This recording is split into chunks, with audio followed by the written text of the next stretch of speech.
let us analyze the various claims made by Orientalists and the critics of Islam against Prophet Muhammad, peace be upon him. We'll just discuss the major ones. One of the claims made by the critics of Islam is that the Prophet, he lied that he was not the author of the Qur'an and said it was Almighty God for material gains. We know that there are many men who claim to be prophets, who claim to be preachers, who claim to be saints in order to lead a luxurious life.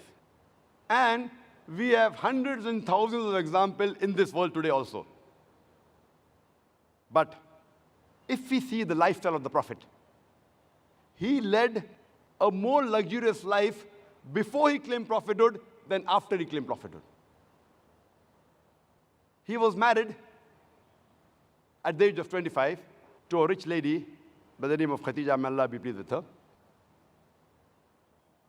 And his life after claiming prophethood was unenviable. So if he did it for money, his life should be better after claiming prophethood. Like we see today, those people who claim to be prophets and saints and sages. Furthermore, we have records in several Sahih Hadith, including the Hadith narrated by An-Nawawi in Riyadh al-Salihin, Hadith number 492, that one of his wives, Hazrat Aisha, may Allah be pleased with her, she said that there were times when fire was not lit in the house for a month or two, indicating that food was not cooked for a month or two in the house. And we only survived on dates and water, and sometimes milk given by the neighbors. There are various instances, and even verses mentioned in the Qur'an, that the life was so simple, though he had all the power, he was the leader, he could have led the most luxurious life in the whole of Arabia. That's the reason that there was an occasion when his wives, they protested. And they said that what is the need for us to lead such a life when we can live a much comfortable life? Immediately, there was a revelation sent by Almighty God in Surah Ahzab, chapter number 33, verse number 20 and 29, where it says that, O Prophet, tell your consorts, tell your wives, if they care for the enjoyment of this world and the glitter of this world, I will set you free to enjoy this world and give you a handsome reward. But if you care for the life in the hereafter, you will be rewarded in the next life. That means the wives, they objected that why should we lead such a simple life when we can lead at least a much better life?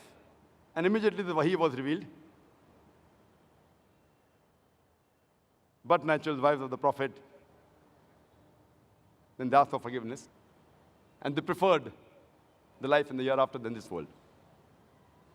We have the example in the Hadith of Riyadh al-Salihin, Hadith number 465 and 466, where the Bilal, may Allah be pleased with him, said that whenever the Prophet received any gifts, he never kept it for himself. Neither did he keep it for the future, and he gave it away to the poor people. And it is mentioned in this very same Quran, in Surah Baqarah, chapter number 2, verse number 79. فَوَيْلٌ لِلَّذِينَ يَكْتُبُونَ الْكِتَابَ بِأَيْدِيهِمْ ثُمَّ يَقُولُونَ هَذَا مِنْ عِنْدِ اللَّهِ لِيَشْتَرُوا بِهِ ثَمَنًا قَلِيلًا فَوَيْلٌ لَهُم مِّمَّا كَتَبَتْ أَيْدِيهِمْ وَوَيْلٌ لَهُم مِّمَّا يَكْسِبُونَ. Woe to those who write the book with their own hands and then say, this is from Allah, this is from God, to traffic with it for a miserable price. Woe to those for what their hands do write and what they gain therefrom. Now imagine if the Prophet would have lied that this book is from Almighty God, and when actually he was the author, there were high possibilities that one day he would have been exposed, and he would be cursing himself in the same book. That woe to those who write the book with their own hands and then say, this is from Allah.